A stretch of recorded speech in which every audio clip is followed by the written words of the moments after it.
All right, so as you're aware, yes, part one of your exam is tomorrow, and there's a lot of vocabulary on there. So some of those that could possibly be on there that was not on your vocabulary evaluation, when we look at parts of the clam shell, there were three parts that you had a Nacerus or a Nacarus, something to that effect, that layer, a prismatic layer, and a peristracum layer. So of those three, how do you know which one's on the outside?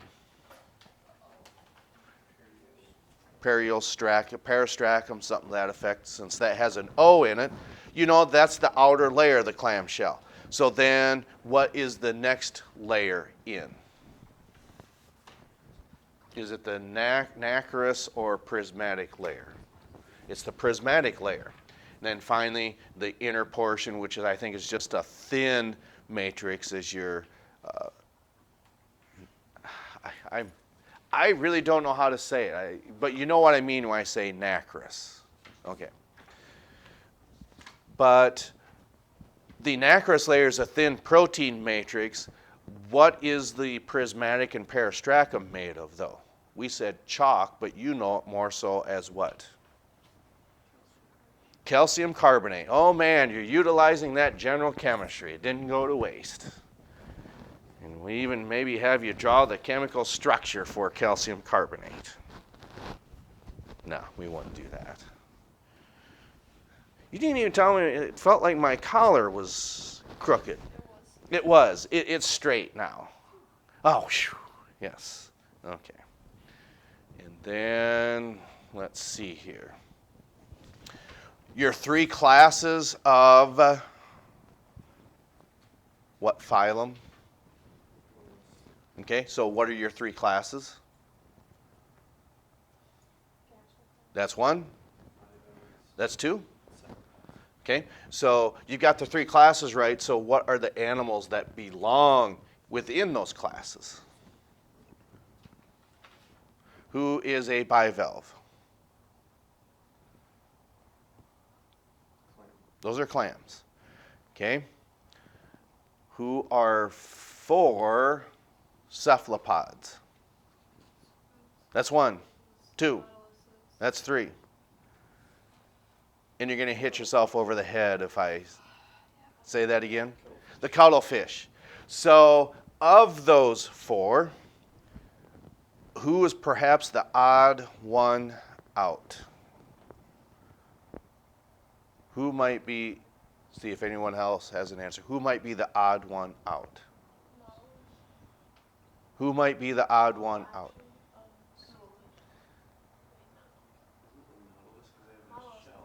What's true about the nautiloid's shell?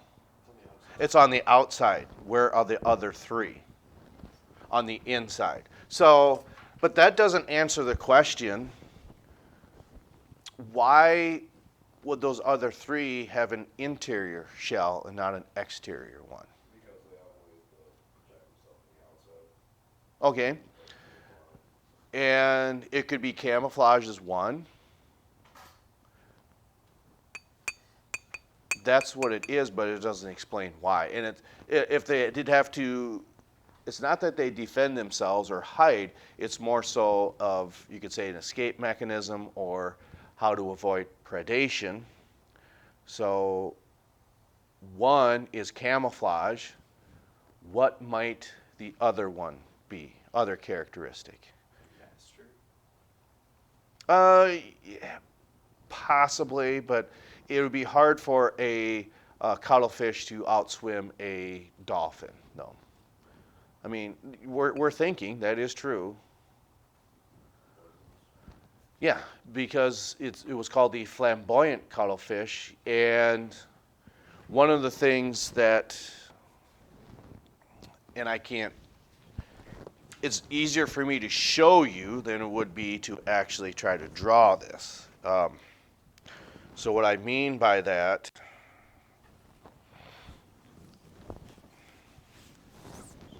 when we talk about some mammalian behavior, okay, from a long way away, Okay?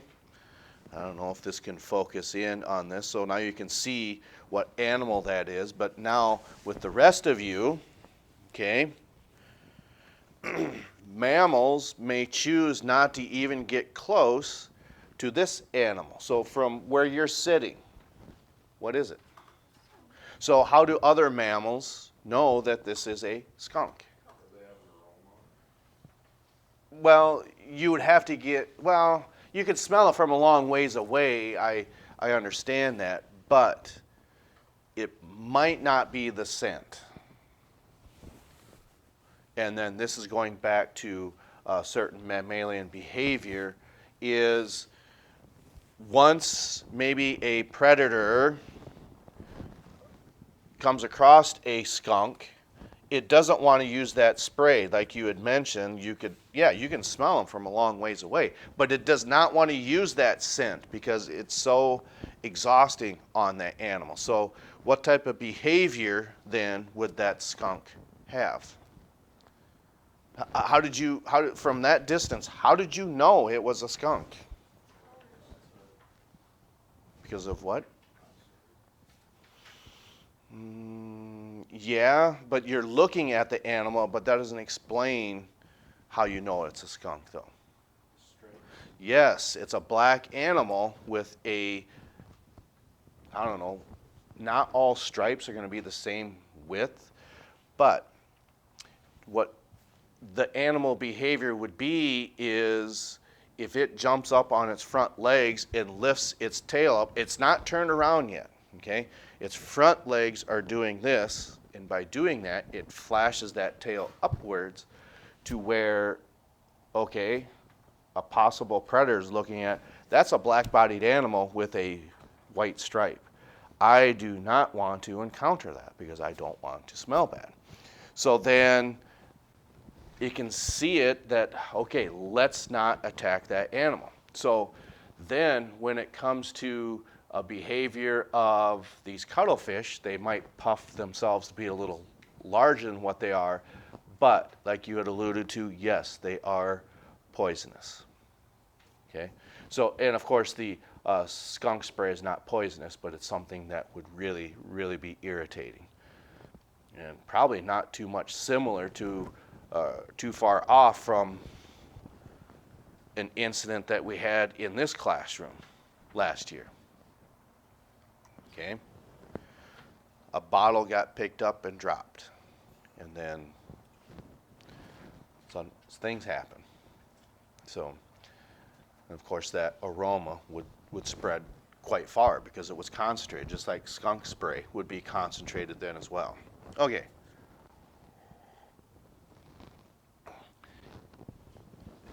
There's one more class of animals you need to talk about. We did the clams, talked about the cephalopods. Who's left? The gastropods, okay? And what is significant about gastropods? Their mantle turns 180 degrees. Right, and the reason for that is to actually help them increase their absorption for that of digestion.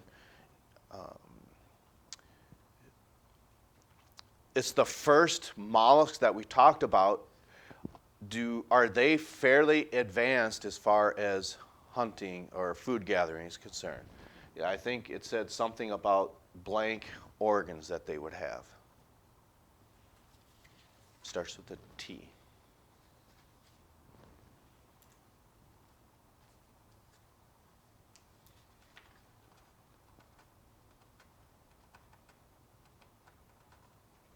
In other words, eyesight, tactile organs. That's right. Okay? So, with everything that we've talked about, really, even though the gastropods came first, it's not that the bivalves are any less complex, but why would you maybe think that they are possibly less complex? How do they spend the majority of their lives? Like this, they have something that holds them together, their adductor muscles, because this is abduction, this is adduction, keeping it shut, and how many adductor muscles do they have? Okay, one in the front, one in the back, okay? But they spend the majority of their lives laterally compressed or vertically compressed like this, okay? Do they have a head? Because when we visualize a head, we're talking about a complex sensory organ.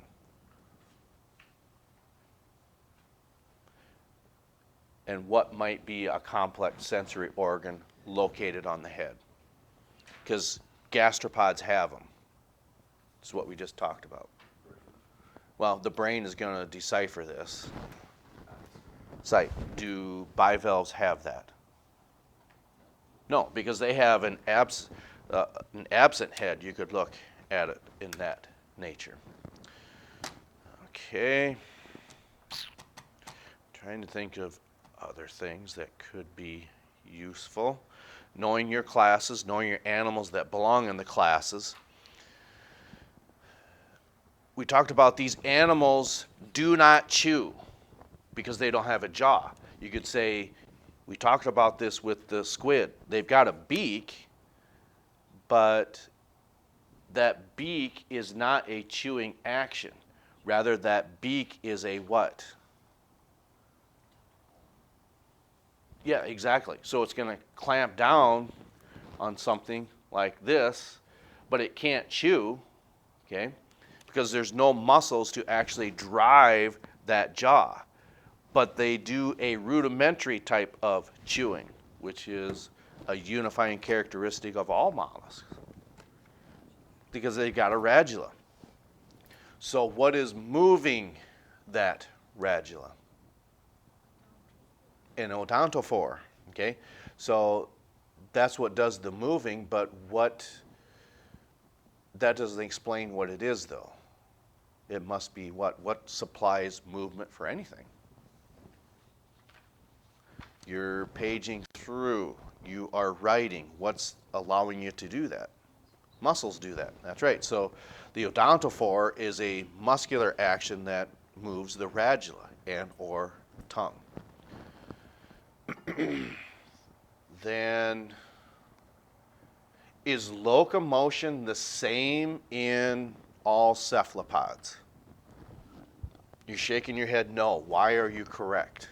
Because in the nautilus, it like fills up with the gas chambers and like bobs along. Yeah.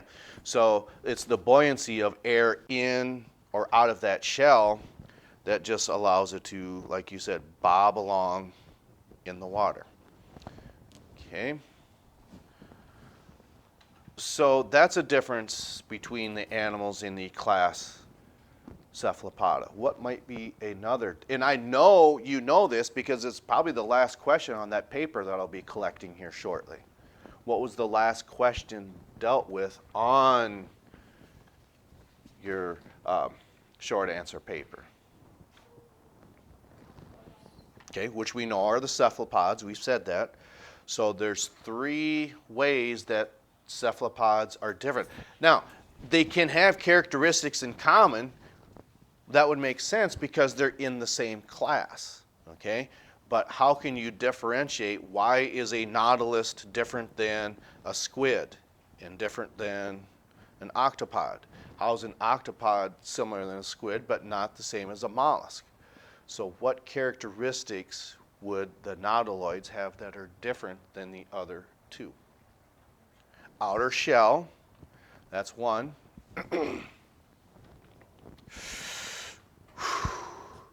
What about the respiration?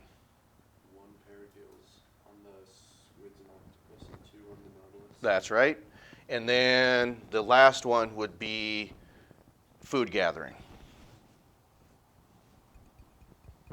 What actually brings food to the mouths of all cephalopods? Arms or tentacles, that's right. So it must be the number. So who's got the most number of appendages in the cephalopods? Nautiloids, by far. Then who has after the nautiloids, who's got the most? Squid. Why is that right? They have 10. They've got 10, okay? And then finally, octopods come in last with 8. So then, what is it about the octopod that is different than the squid? We just had said that. It's the number of appendages. Then, what about as far as the shell is concerned with squids, cuttlefish, and octopods? Where's that shell located? It was the pen, actually. On the inside. On the inside. On nautiloids, it's found on the outside.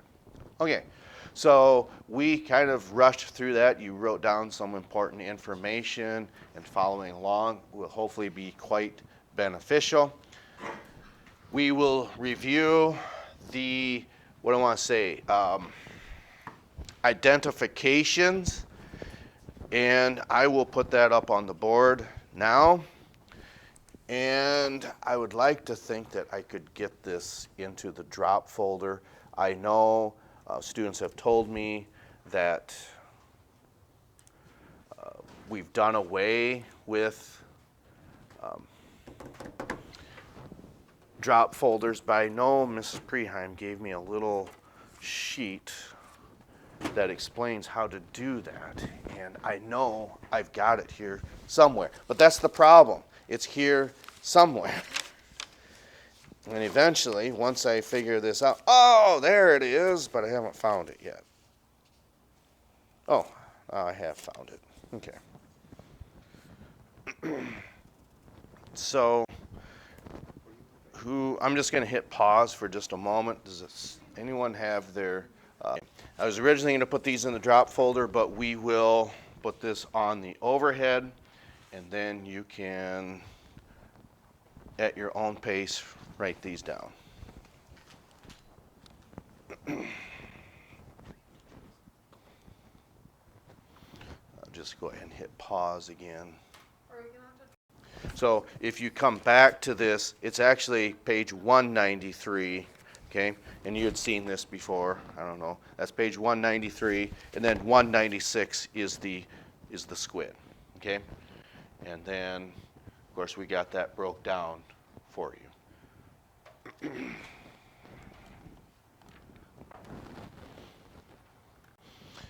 Okay, then the last thing you might be waiting for is bonus questions, but we will do that on Monday. I think what I will do is I will go through this process, and then you can do this on your time, or if it doesn't work out, if there's problems, you can go and talk to Mrs. Preheim, because we all know that everyone's busy, and so is Mrs. Preheim. But if I go through this process, then you can see this on the Science Channel, and this during maybe a small part of your free time. So if I'm doing this right, okay, right click this PC. Then you want to go to the map network, this one right here, okay? And then the drive, okay? You would type in, I think it's this backslash. It's right below the backspace on your keyboard, K12 VMFS,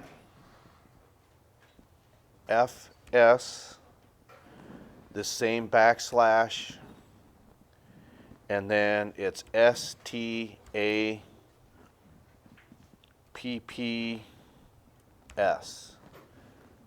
Okay. And I can't tell if that's a $sign at the end or if it's just a scribble.